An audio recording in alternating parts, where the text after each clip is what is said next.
So welcome to the Jeffco PTA Advocacy Training. I am your president of the Jeffco PTA. My name is Amy Sapphire, and I would like to introduce Dawn Fritz, our representative to the District Accountability Committee, and also Sarah Roberts, our legislative chair. They are going to present this evening, so go ahead.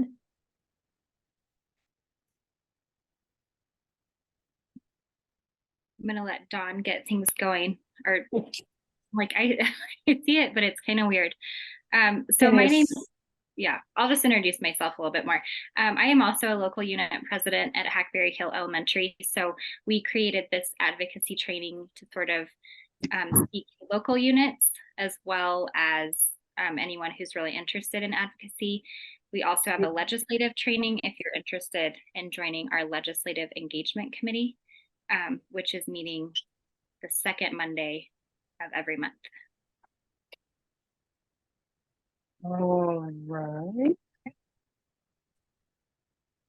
Can you all hear me? No? Yes. Yep. You can, okay.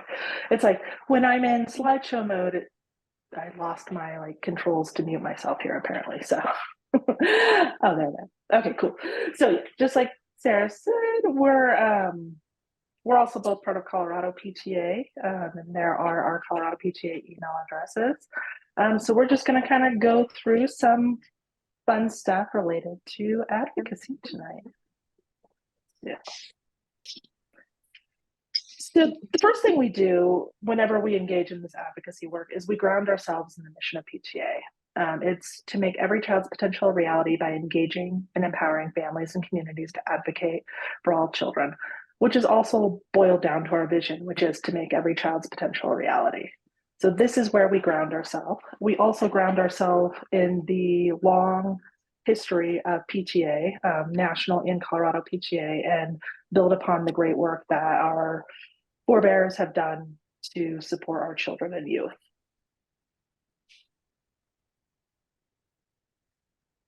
So these are the purposes of PTA. I also like to share our mission statement at our local unit meetings. I think it's important to start that off because, as Dawn said, it's important to ground ourselves into why we are together and why we are gathering. Sometimes we can get very lost in the events and day-to-day things that go on in a school, but it's really important to have this strong foundation of our mission and the purposes of PTA, which are to promote the welfare of children and youth in home, school, places of worship, and throughout the community, to raise the standards of home life, to advocate for laws that further the education, physical and mental health, welfare, and safety of children and youth, to promote the collaboration and engagement of families and educators in the education of children and youth, to engage the public in united efforts to secure the physical, mental, emotional, spiritual, and social well-being of all children and youth, and to advocate for fiscal responsibility regarding public tax dollars and public education funding.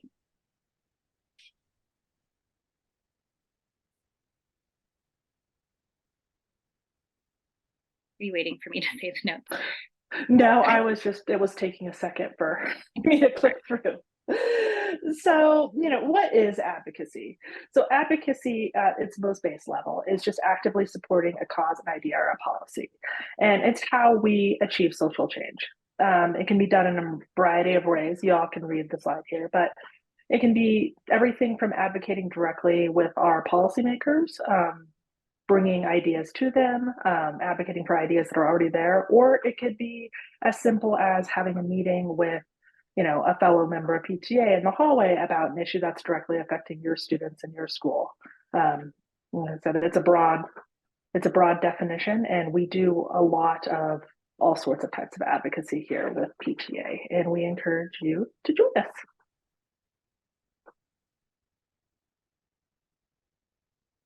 So there are two kinds of advocacy. There is direct advocacy, which involves communicating directly with policymakers.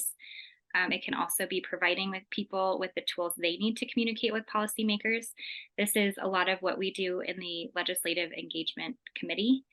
The advocacy that you are probably more familiar with is grassroots, which involves training and organizing so we can prepare to advocate. So what issues are affecting us and more meaningful to us, working with people that have the same goals, interests, or objectives. This can be teachers, your principal, your administration, your school accountability committee, parents, or your community. So it kind of just depends on what is going on and what your issue is.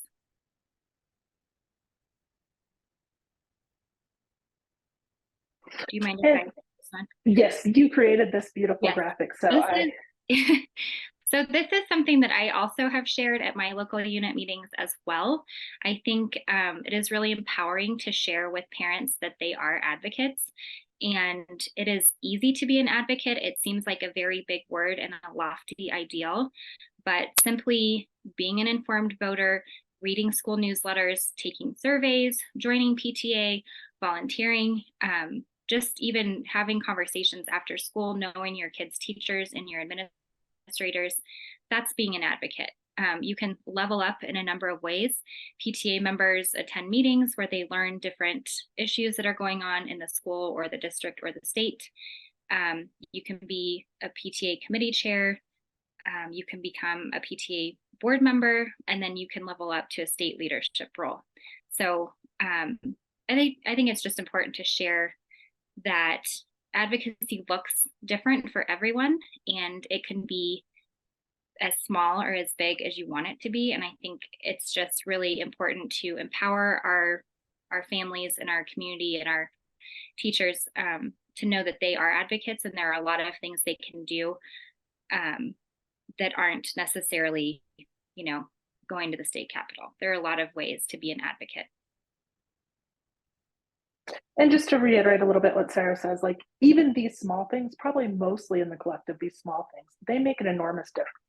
Just the conversations with your teachers, with your principal, with other parents, with other family members, just sharing that information out makes an enormous difference for our children and youth, and it's important.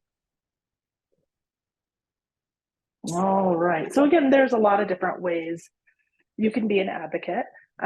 These are different things that, different ways advocacy can look. It's certainly not an exclusive list.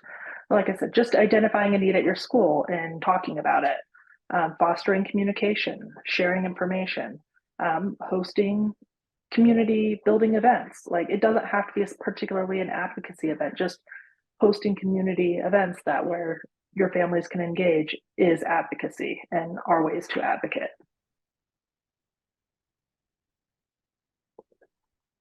Which leads us right into engagement is key in advocacy. So by engaging your school community, you are inviting people to be stakeholders. So the more people feel valued, the more people feel like they want, or that you want to hear their voice, the more often they're going to show up to do things. They also deserve to have their voices heard when decisions about public education are being made. So I'm sure we're all aware, or hopefully aware, that the positive impact that family engagement has on student achievement is a huge game changer. So the more things that you can do to get your families in and engaged is amazing.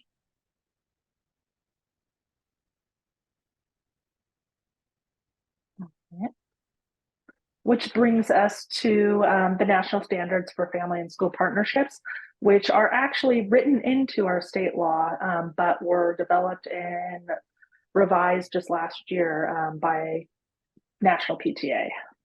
So standard 4 is speak up for every child.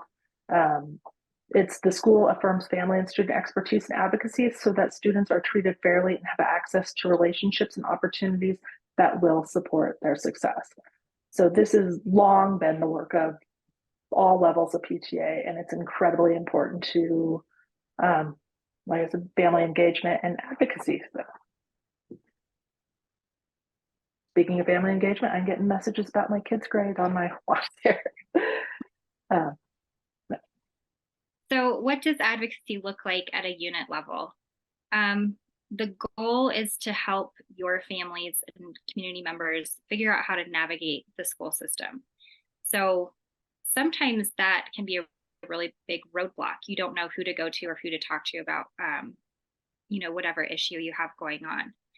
So here are some ways that you can help your families figure that out, which is just building trust between administrators, teachers, and community members. Make it easy to understand how the school and district operate. It can be really intimidating for some families to walk into a building and not know anyone, especially now with all of our school consolidations that we've had going on. There are a lot of people that don't know the admins. They don't know what they're walking into. They don't know who's going to help or who's not. So it's important for us to help guide them in that way. So you can also connect families to resources that address their questions or concern. You can have a conversation with your school staff to make them aware of what issues families might be having. And then it says, comply with families' rights under federal and state laws. So probably privacy and just making sure they have access to these things.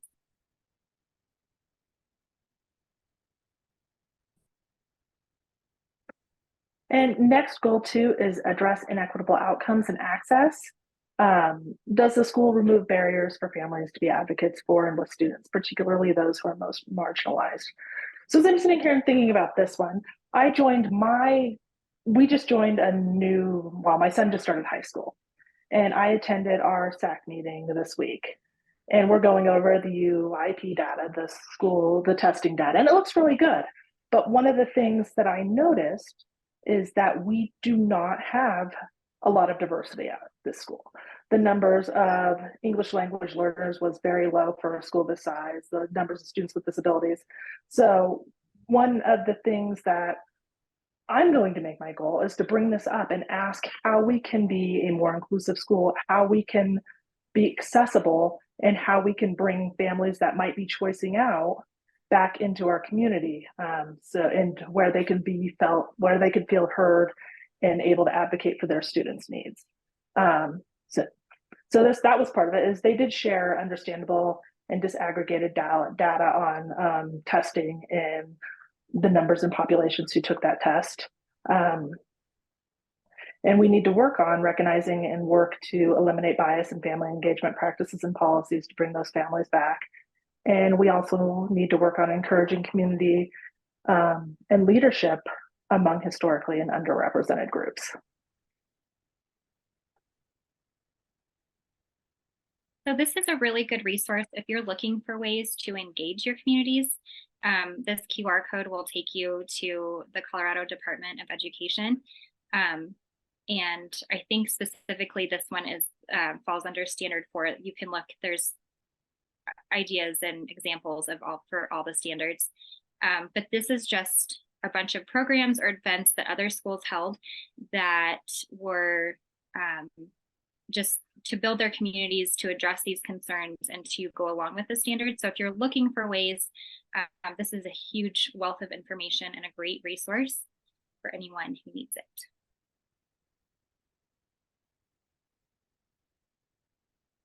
All right, so we're going into kind of the nuts and bolts of PTA structure. And we're going to start by talking about the advocacy liaison. So this is someone on your PTA.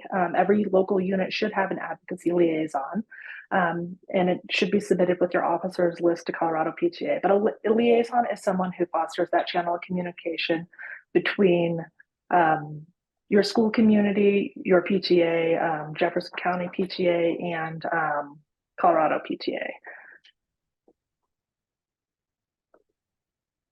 So the role of the advocacy liaison is pretty simple. You are the link between your local unit members and, like Don said, the state and council and national PTA on legislative issues, ballot issues, and policies that are affecting children. You provide accurate information in order to empower and motivate PTA members to take action on these issues. And you are a resource for acquiring information about legislative and regulatory agencies, policymakers, and lawmakers. So it sounds complicated. It's not. Basically, you are bringing information to your local unit meetings. We just ask that you guys take 5 minutes, put it on your agenda. During election season, we have a lot of things that go on that we are sharing, especially this year, you'll see coming up. And then during the legislative session, there might be something where you might encourage your unit to contact a local lawmaker on behalf of students in your community. And you'll also be put on our email list for the Legislative Engagement Committee. If your name is submitted as an advocacy liaison, it will be added to, you'll get information about the meetings, information we talk about in the meetings. And we hope you'll attend, but it's encouraged but not required from our advocacy liaison. So we just boiled it down to 3 steps because it really isn't as intimidating as it sounds. It's be informed, keep your members informed, and promote advocacy.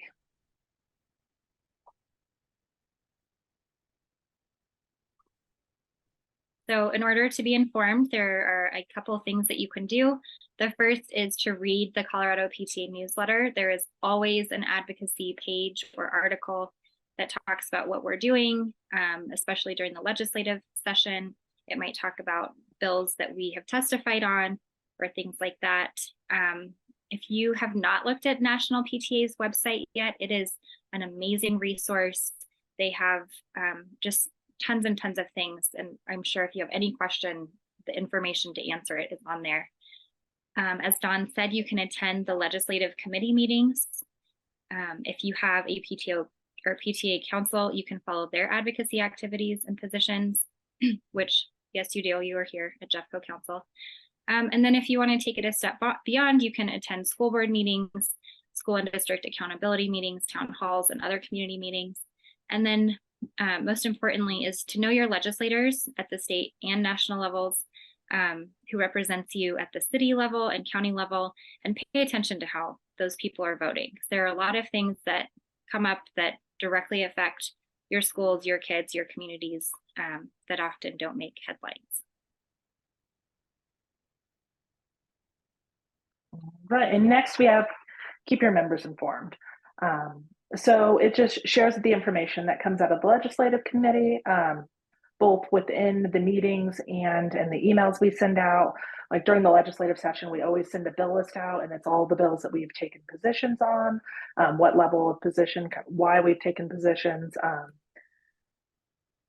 And there's a lot of that information can also be found in the newsletter as it comes up throughout the legislative session, which is January through mid-May. Always, like Sarah said earlier, ask for a small amount of time to speak during your PTA meetings to discuss advocacy. It could be ballot issue. Well, we'll get to ballot issues in a minute, but it could be ballot issues. It could be the bill list. It could be just advocacy efforts within your own communities, or sharing out that there's a town meeting or a town hall or meeting with your legislators. Sharing via email, newsletters, and on your social media are also important ways to keep your membership informed. So another thing you could do is promote advocacy opportunities, which, like Dawn kind of said just a second ago, share information.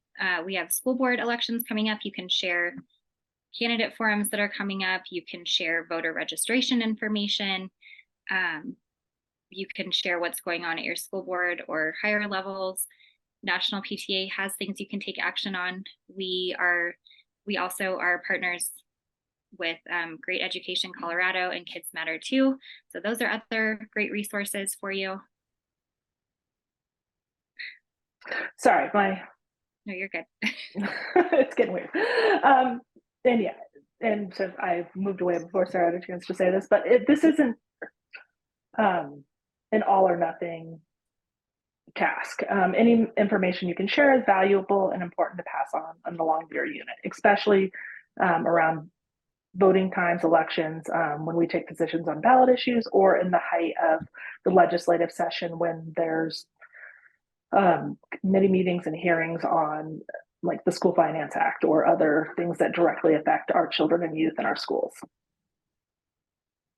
All right. So I want to make this very clear, because I think last year I scared a bunch of people into not sharing information at their meetings.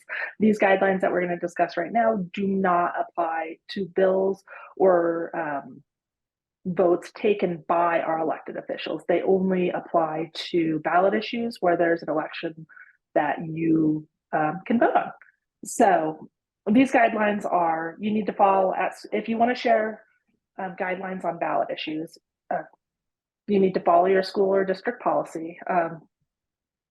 For example, renting tables or a room and getting the principal's position. So basically this one boils down to is that when we share positions, PTA's positions, either your own or the councils or Colorado PTAs, we cannot use any school resources.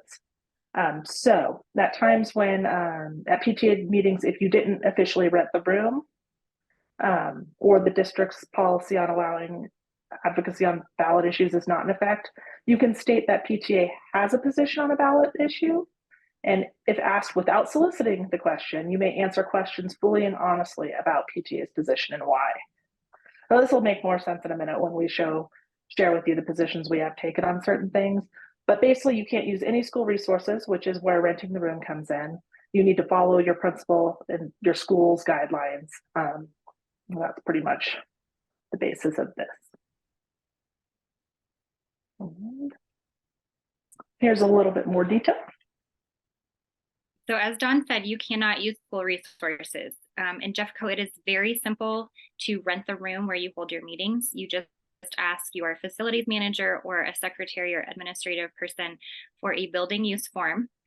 You can fill them out for multiple months in advance. The charge is minimal at best. I have never been charged more than, I think, $5 or $10 to rent the room at our school. You need to print any materials offsite.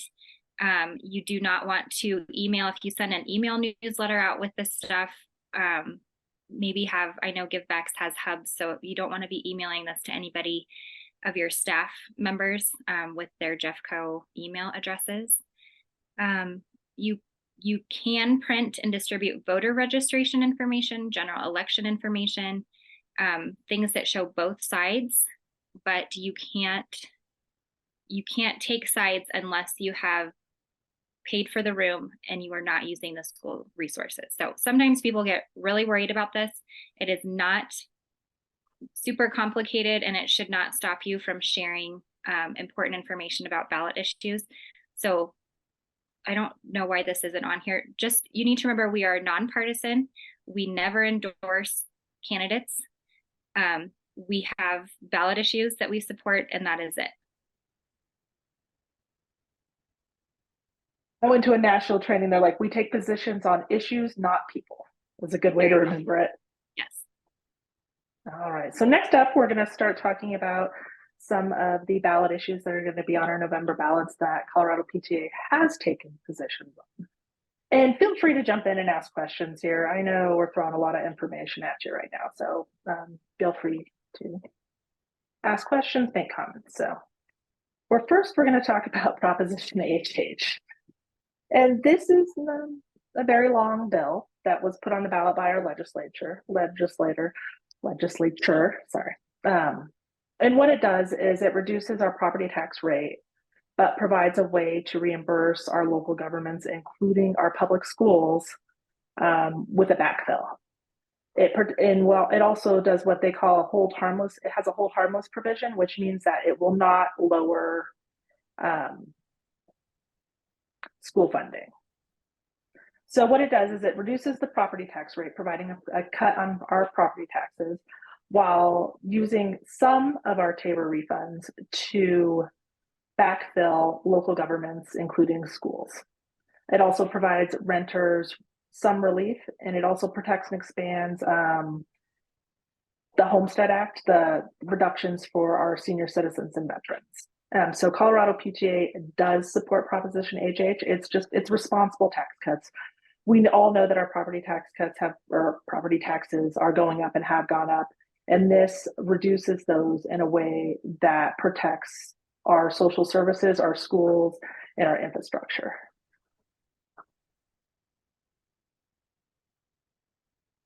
So this one is a lot more simple.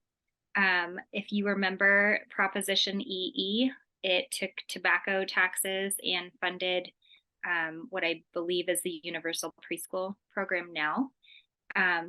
they did not, when they wrote that language, whatever, into the proposition, they did not write the correct amount. So this basically goes back and corrects it and says that yes, all of these additional revenues above what they originally said can continue to fund preschools and programs for that age group.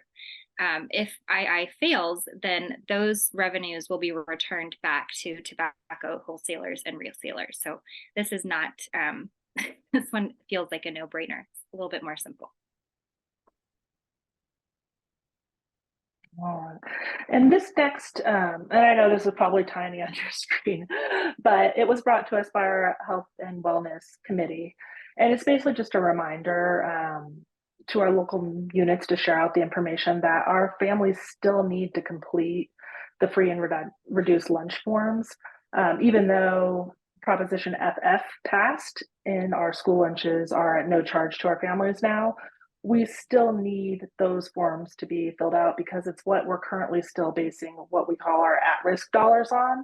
So it's how people can get fee waivers for various things, for student fees, for AP tests, for all these different things. And it also is a way, it's also the way that our district gets federal money related to our at-risk populations. So we could use your help in maximizing this federal funding by encouraging your families to complete the free and reduced lunch form. Healthy School Meals for All is also another great example about a ballot initiative that PTA supported and got behind. We shared that information with our local units and encouraged our members to vote in favor of that one. So this is just another thing that is, as it says, advocacy in action. So just the way to carry that on is making sure people are still filling out that paperwork.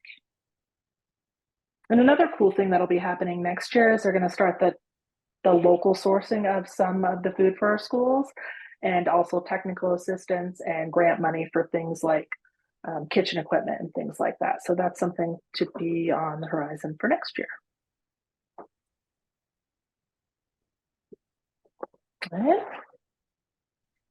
So these are just some. Sorry, Yeah. You're good. Go. Go. These are just some additional resources. I don't know. This is all going to be available. It's not clickable for you. We could probably email it out if you requested it. But this just has a lot of things to look into if you're really into advocacy at this level. The family engagement website is amazing. It's inspiring to look at and to think about, what your true role is in your school community. And then we have our Colorado PTA advocacy page, as well as our resolutions and positions. And that is what we rely on when we are in the legislative session or season. And we are trying to decide, are we supporting a bill? Are we not supporting a bill? When we come to that determination, it is not based on what we like or our feelings about it. It all goes back to our resolutions and positions, which are things that are voted on by all of our members and our I forget what it's called, our voters at convention, as well as our state board. So there's a reason behind the things that we do. And there's also just a lot of good information and good language that I use all the time when talking about like inclusive schools or programs related to health and safety or violence prevention in our schools. They can be found within these advocacy pages. Yeah. Sarah and Dawn? Yes. We just have a question from somebody in the comments, Ashley. She was just wondering, how important is completing the free and reduced school lunch application, even for families who are certain they don't qualify? So it's very encouraged to complete it if you at all think, even if you don't think you would qualify. Some of the cutoffs on this are a lot higher than some other programs. So we just encourage everybody to complete it.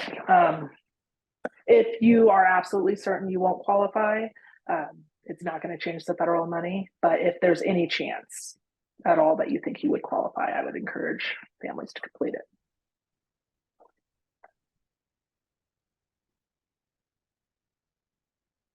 All right.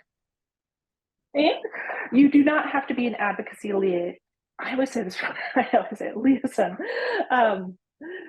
to join us on the legislative committee. Let us know if you would like to join us by emailing any one of us, and we'll get you on the email list where we share out information and invites to meetings and Zoom links. We welcome you. You would become a voting member as long as you're a member of PTA, obviously, but you would become a voting member on the committee after attending 3 meetings. But your input, even prior to you becoming a voting member, is valuable and valued in the committee. So we encourage you to join us. If anyone has any questions for us about any of this, that was pretty quick, so I'm guessing we can answer them here. If you have a question that's more specific that you don't necessarily want to share in the chat, please email us. We are always happy to chat about this. I especially enjoy this part of being a PTA president. So if you have something specific about like your local unit and how you could bring some of this stuff here, I'm always happy to chat about anything like that. And a follow-up to the question about the free and reduced lunch form is Shauna put in the chat that it's like the FAFSA application. You might be surprised that you do qualify for some assistance. So applying for it or filling it out isn't going to do you harm, and it may benefit you and your school. So, but yeah, like I said, we're happy to take any questions or chat about our work on the legislative committee.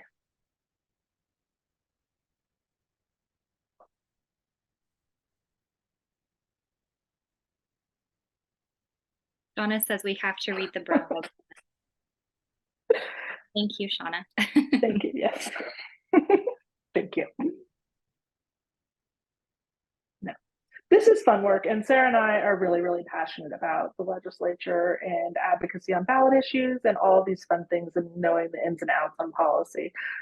But you don't have to be quite as nerdy as us to join us or to have your own opinions and share them. Y'all bring your own experiences, and we value your voices as our community members as well. So I have a question. I just want to make sure, this is Ashley, I just want to make sure I understood something correctly. You were talking about providing information, like say at a PTA meeting for a ballot issue. The liaison cannot state PTA's position unless asked.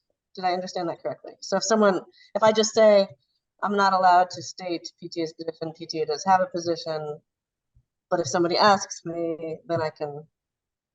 yeah, you can't say if somebody asks me, because that would be considered soliciting, but based on, you can say that PTA has a position. You can talk about the issue and you can say PTA has a position. At my last meeting, because I had not rented the room, which I will be doing for our next meeting, I said PTA has a position on Proposition F because we haven't rented this room and we don't want to use any school resources. That is the information I can share with you right now. Okay, got it. Okay. And nobody asked me, so I'm definitely coming back to the next meeting and sharing all about PTA's position.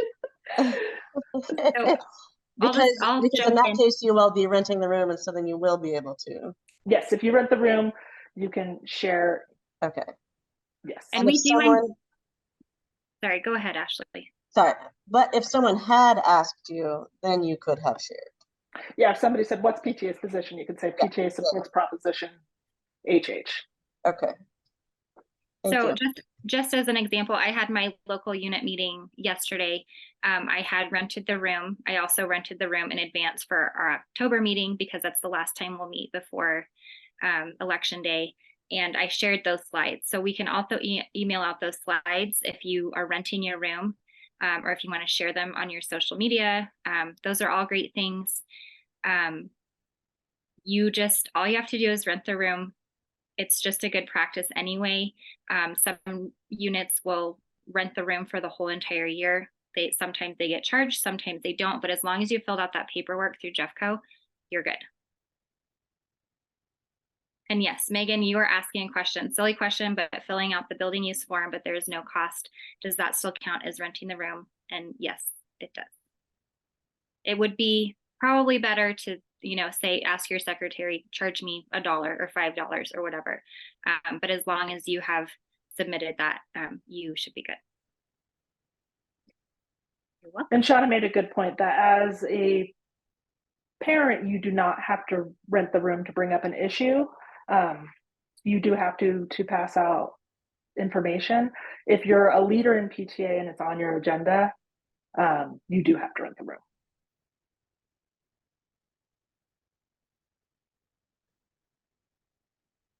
Okay, so Shauna says you rent the table in Jeffco for $10. You do not have to rent the room. You own the table in the room. So my guess is that every school does things differently. The Jeffco building use form is standard issue. So I think if you just do that, you are good.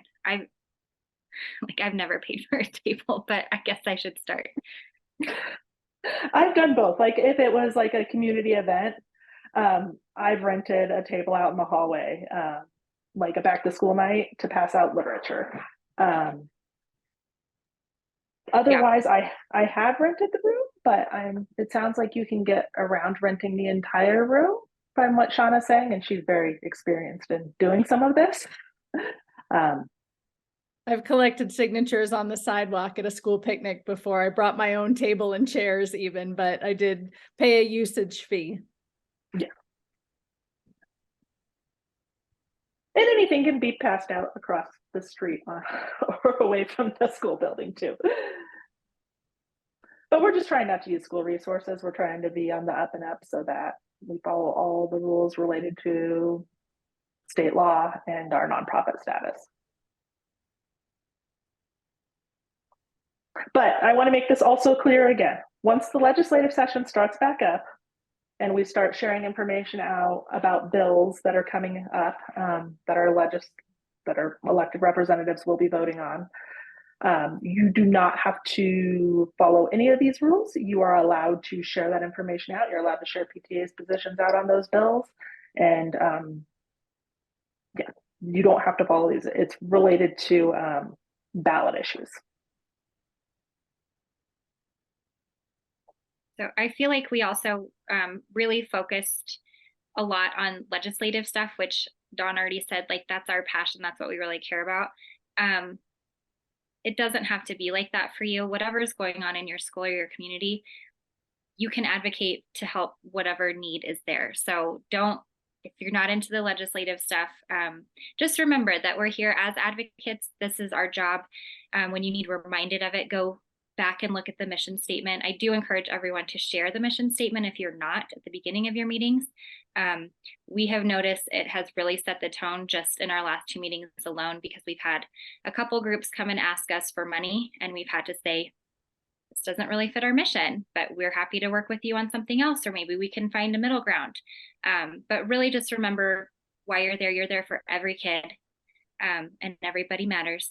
So I think that's my biggest tip right now for you guys is to do that. And Shauna made another point in the chat. You're great, Shauna. That is important, and I think it's lost so much with me because I'm usually advocating from PTA and from PTA's position. This has nothing to do with what you do as an individual. This has nothing to do with a conversation you have in the parking lot or a pickup or anything else. These rules only apply to what you're doing officially as a representative of PTA.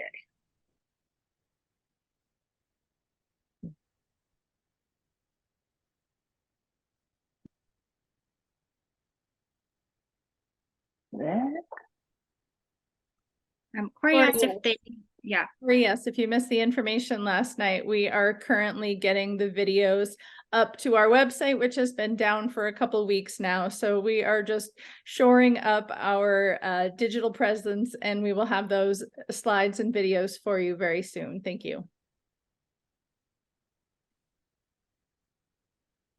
Okay. Is there anything else? Does anybody have any more questions here?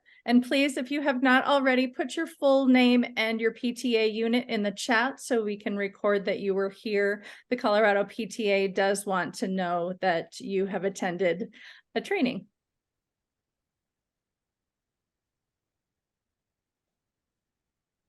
And if there are no more questions. Just remember, you can always reach out. We're always happy to answer questions. So thank you. I appreciate you all coming. I hope that we gave you some good information and maybe gave you a little spark of inspiration at the same time. It's really not as intimidating as it sounds. Like literally, it's talking to your friends about these issues is advocacy and is incredibly important. We'd love for you to join us in some of these other things, but know that any advocacy work you do is important and valuable to your community and our community as a whole.